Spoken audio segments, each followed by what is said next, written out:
반갑습니다. 오늘은 욥기 32에서 37장까지 엘리후의 발언 이 부분을 함께 나누도록 합시다.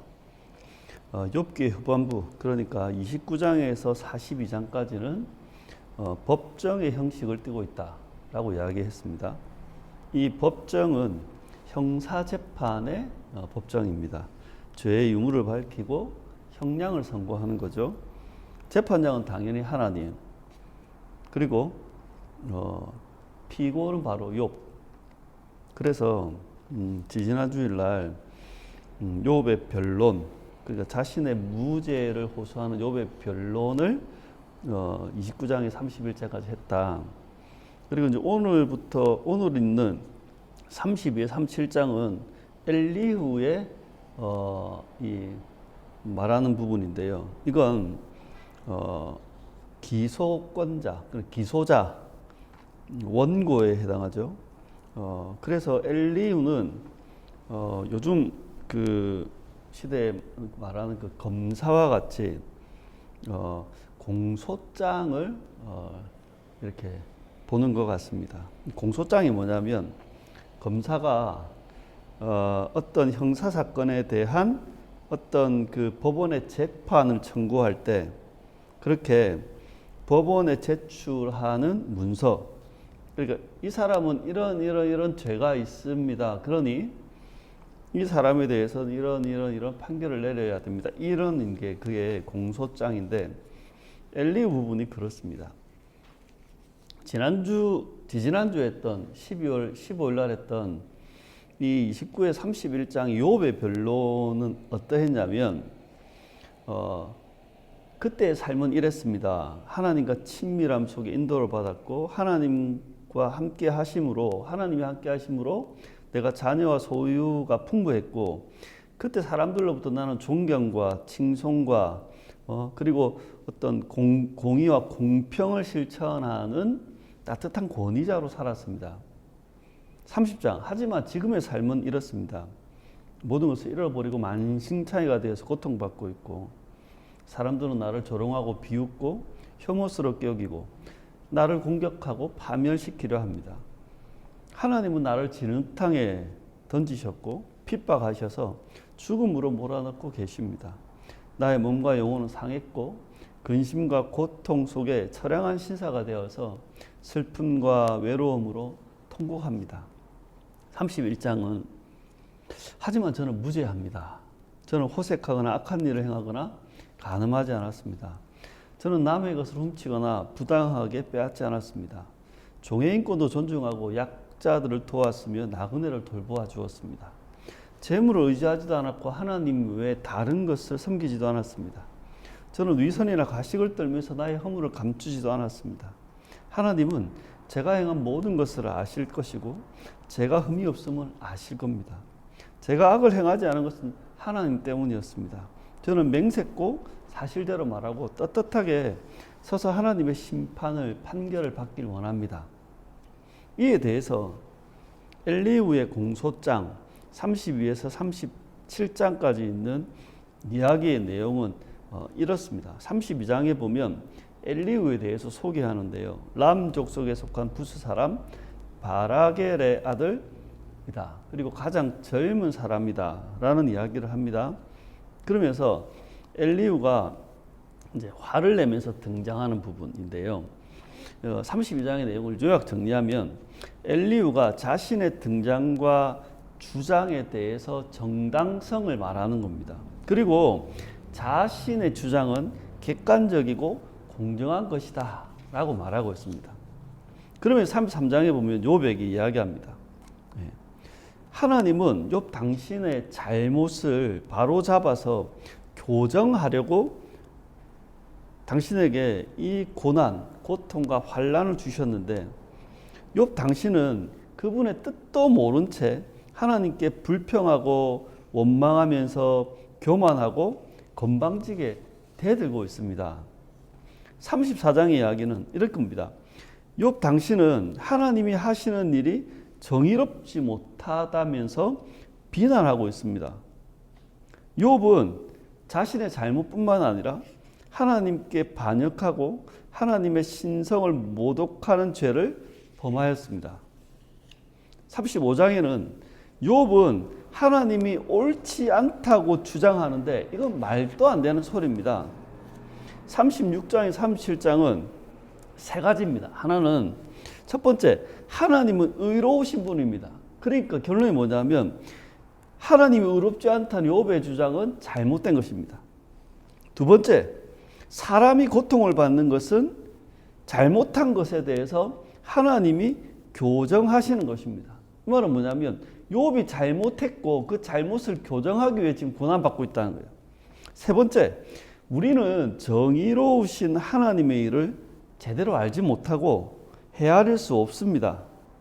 그런데 욥은 그 하나님 위해서 아는 것처럼 이야기합니다. 그러니 닥치고 하나님을 경외하는 것이 맞습니다. 이 이야기 속에 그러면 욥의 이야기와 엘리후의 어떤 이야기, 그러니까 욥의 변론은 그냥 이렇게 정리할 수 있습니다. 나는 옳다. 하지만 하나님은 옳지 않다. 왜냐하면 하나님이 하시는 일이 정의롭지 않기 때문이다. 그게 욥의 변론의 핵심입니다. 엘리후의 공소장은 뭐냐면 욥의 상황, 그리고 고난의 상황, 그리고 욥이 하는 말을 근거로 해서 욥의 죄목이 무엇이라는 것들을 밝힙니다. 첫 번째, 욥의 고난의 원인이 되는 그 잘못을 저지른 것이 확실하다. 그러니까 욥의 고난을 보면, 그의 환난과 고통을 보면 그는 이 고난의 원인이 되는 잘못을 저지른 것이 확실하다. 하나님이 욥의 잘못을 바로잡아서 교정하려고 그에게 환난과 고통이라고 하는 고난을 주셨는데 욥은 오히려 하나님의 뜻도 모른 채 불평만 하고 있고 원망만 하고 있고 교만하고 건방스럽게 대들고 있다.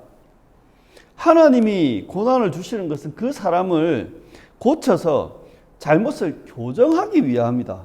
하지만 욥은 자신의 잘못을 자백하지도 않고 자신의 잘못을 알려고도 하지 않았다는 거예요. 여러분, 여기서 우리가 알 수 있는 게 그 전에 이 욥의 세 친구들이 가지고 있는 어떤 고난에 대한 어떤 관점, 그리고 엘리후가 가지고 있는 고난의 관점이 좀 다르다는 것을 알 수 있습니다. 세 친구들은요, 이 고난은 죄의 결과이며 하나님의 최종적인 심판이라는 거예요. 그래서 하나님이 너희의 고난을 통해 너의 죄를 심판하신 것이다. 이게 세 친구들의 주장입니다. 하지만 엘리후는 조금 다릅니다.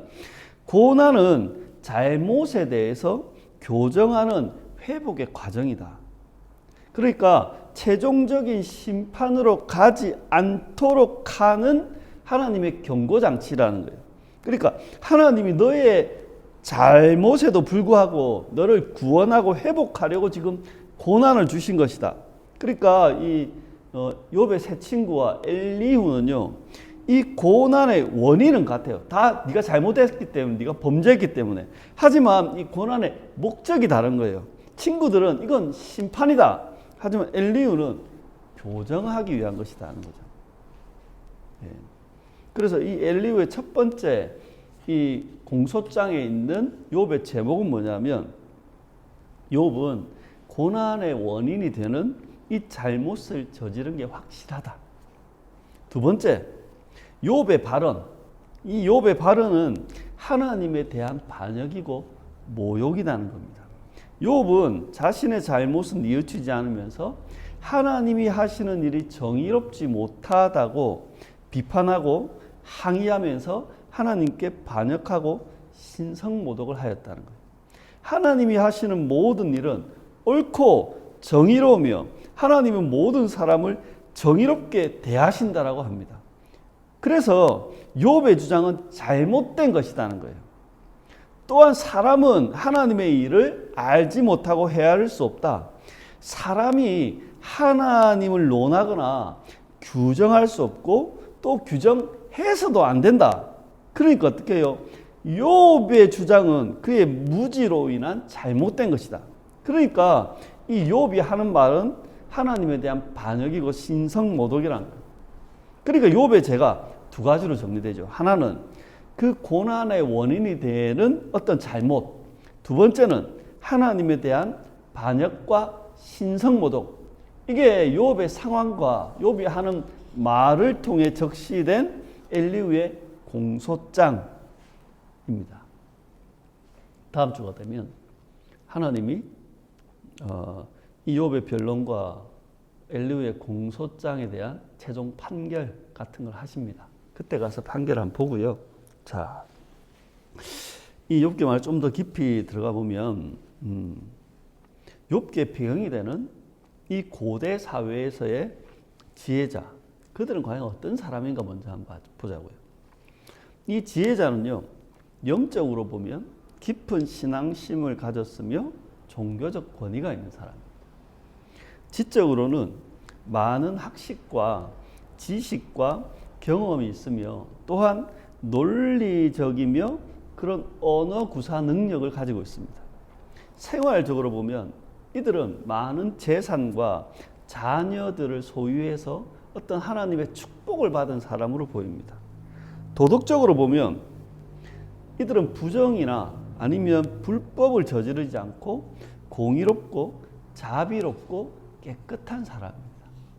사회적으로 보면 지위와 권한을 가진 권위자로서 위엄이 있고 존경을 받는 사람들. 그러니까 이 고대 사회의 지혜자는 부와 지위와 종교적 권위를 가진 최상층이라고 보시면 됩니다. 그러니까 엘리바스, 빌닷, 소발, 그리고 엘리후는 모두 바로 이런 지혜자들입니다. 욥도 한때는 이런 지혜자의 자리에 있었지만 지금은 추락해서 악인으로 취급받고 있는 겁니다. 특히 엘리후는 가장 세련된 지혜자입니다. 엘리후는 감정적이지 않고 냉철하고 합리적으로 보입니다. 욥과 대립하거나 대결 구도를 펼치는 게 아니라 객관적이고 공정하게 보입니다. 비록 욥의 죄와 잘못을 지적은 하지만 그렇다고 욥의 인격을 무시하거나 막말을 하지는 않습니다. 이게 이제 친구들과 다른 거죠. 그런데 이 지혜자인 엘리후와 이 세 친구, 그들에게 있는 이 지혜로 무엇을 하는지 잘 보셔야 됩니다. 그들은 이 지혜를 가지고 분석하고 비판하고 지적하고 정죄하고 판결하고 심판합니다. 이것이 그들이 가진 지혜의 지향점인 것이죠. 이들의 지혜는 생명이 아니라 사망으로 향합니다. 이들의 지혜는 회복이 아니라 파괴를 향합니다.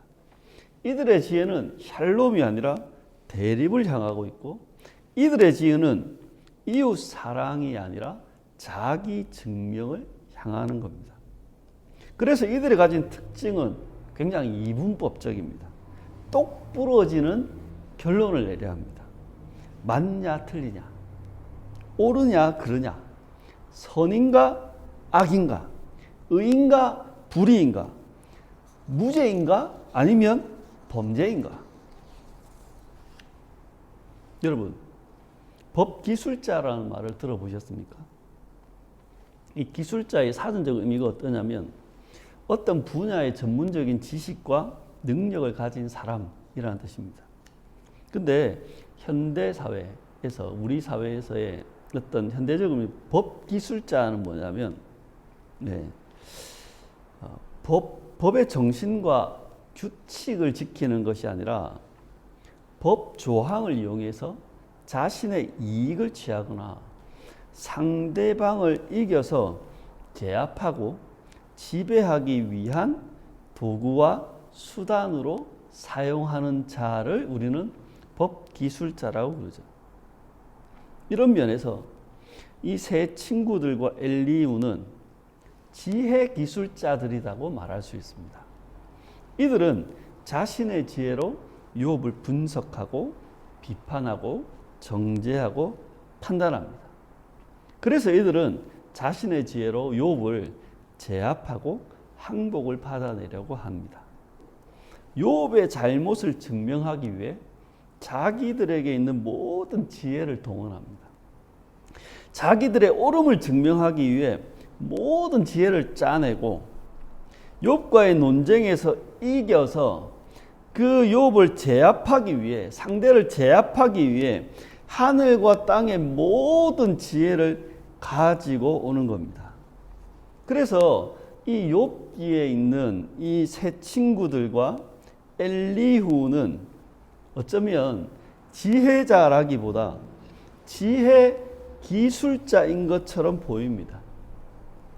그런데 지금 우리의 현실 속에서도 이와 비슷한 일들이 일어납니다. 그러니까 지금 우리의 현실 속에서는 성경 기술자, 신앙 기술자, 목회 기술자가 참 많이 설치고 있습니다.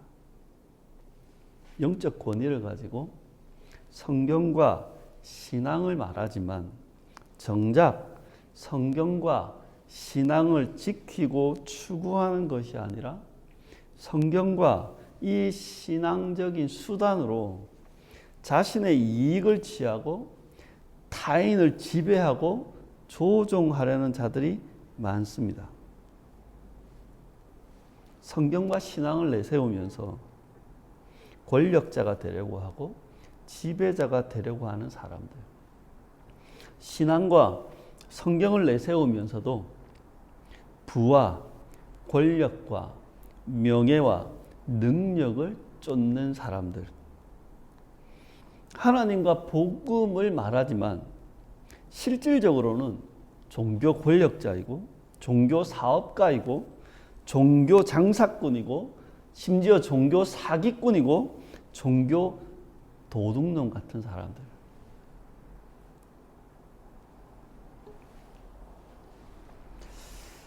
한국 사회와 한국 교회를 생각해 봅시다.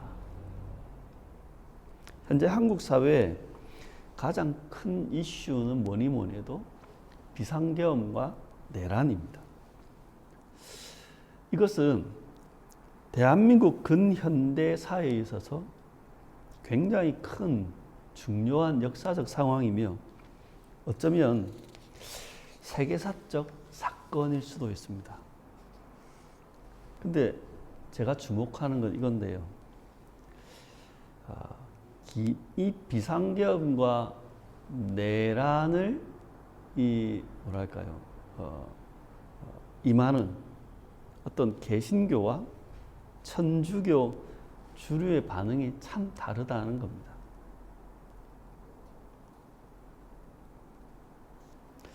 유튜브에는 내가 원하지 않아도 그냥 저절로 뜨는 알고리즘, 그리고 자기가 막 추천하는 어떤 그런 영상들이 막 있습니다. 제가 목사라서 그런지 그런 종교적인 영상들이 저절로 뜨고 보게 되는데요. 개신교와 관련된 이 비상계엄과 내란에 대한 영상, 참 많은 부분이 뭐라 해야 될까요? 뭔가 이 대통령의 계엄을 옹호하거나 지지하는 그런 분위기,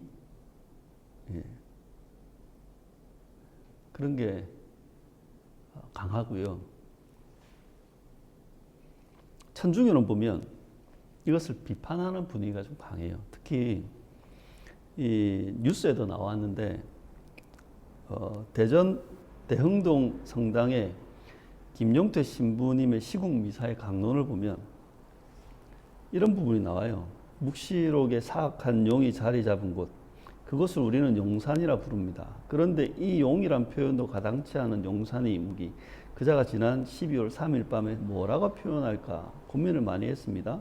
사전도 찾아보고 지랄발광을 하였습니다. 그리고 이런 강론에 박수를 치는 사람들.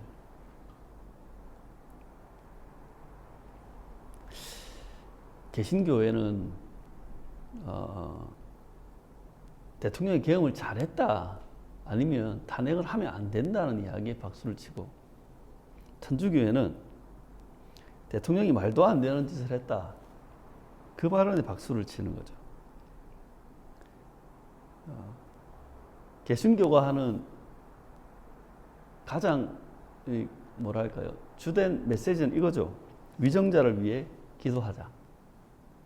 이게 개신교의 주된 메시지입니다. 근데 천주교의 주된 메시지는 뭐냐면 개혁을 해야 한다는 겁니다.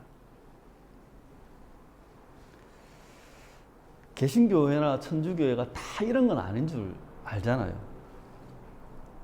하지만 이러한 역사적 과정을 통해서 한국 사회에서 개신교회와 천주교회는 이렇게 각인되는 겁니다. 특히 젊은 세대에게 더 선명하게 각인되는 겁니다. 어쩌면 이 비상계엄과 내란, 그리고 탄핵이라고 하는 이 역사적 과정을 통과하면서 한국 사회에서의 개신교의 미래는 어쩌면 이미 결정된 것이 아닌가 하는 생각마저 듭니다. 한국 사회의 현실 속의 교회는 권위의 편, 권위자의 편이 아니라 지금의 교회는 권력의 편, 권력자의 편에 서 있잖아요. 어쩌면 지금의 교회는 권위와 권력도 제대로 분별하지 못하는 것 같습니다. 심지어 교회는 스스로 그 권력의 자리, 권력자가 되려고 하는 것처럼도 보입니다.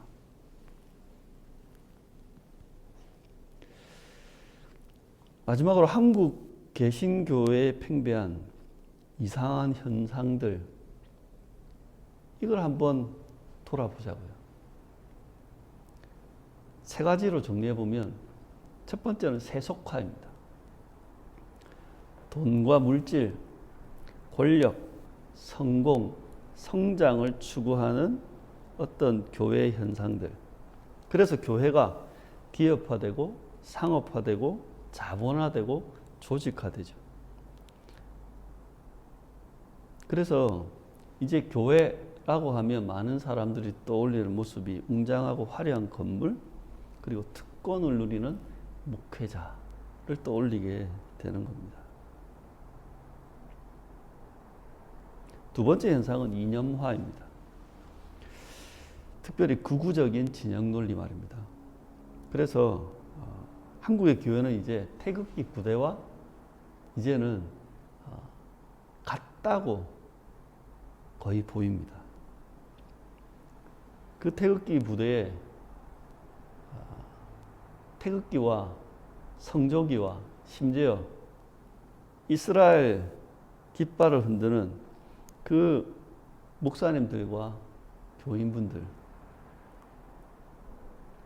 맨 앞장서서 강단에서 외치는 그 목사님들, 교회는 이제 이 젊은이들에게, 이 사회 속에 교회는 극우라고 하는 이미지를 더 공고하게 심어주고 있습니다. 그리고 또 하나의 키워드는 무속화입니다. 말은 성령을 이야기하고 은사를 이야기하고 신비주의를 이야기하죠. 네. 하나님의 큰 역사와 능력을 이야기합니다. 그래서 열정적으로 예배하고 찬양하고 모이죠. 그런데 이것이 과연 정말 하나님의 임재인지 아니면 환각 체험인지 구분할 수 없을 만큼 이상해져 가고 있습니다. 더 웃긴 건 재정을 위해서 축사하는 목회자와 그걸 받겠다고 손을 높이 들고 아멘하는 성도들, 이걸 한국 사회에 일반적인 시민들이 이 영상을 보면서 교회를 어떻게 생각하겠어요? 예. 무당, 법사, 점쟁이와 뭐가 다르냐고요. 심지어는 사역자들이 무당 비슷하고 법사 비슷하고 점쟁이 비슷하게 많은 일들을 합니다. 그 도구를 성경과 기독교 신앙을 사용해서 말입니다. 그렇게 한국 교회에, 개신교회에 이 세속화와 이념화와 이 무속화가 삼위일체처럼 뒤섞여가지고 함께하고 있고, 그러면서 열정적으로 종교적으로 모임을 하고 종교적 활동을 하고 종교적 성과를 내려고 발부둥치며 집착하는 겁니다. 여러분, 우리가 이것과 단절하지 않으면, 또한 여기에서 벗어나지 않으면 성경적인 참된 기독교 신앙은 없습니다. 말씀을 맺습니다. 사랑하는 성도 여러분, 우리 정신 차립시다. 정신 차리고 신앙생활 하자고요. 우리 이상한 신앙기술자 되지 맙시다. 우리 이상한 교회 만들지 맙시다. 우리 함께 참된 기독교 신앙을 지키고 참된 교회를 세우고 참된 교회로 존재합시다. 그렇게 이 시대, 이 사회에 진짜 크리스찬으로 존재해야 되는 그 의미를 생각하고 살아가는 여러분 모두 되시길 진심으로 축원합니다.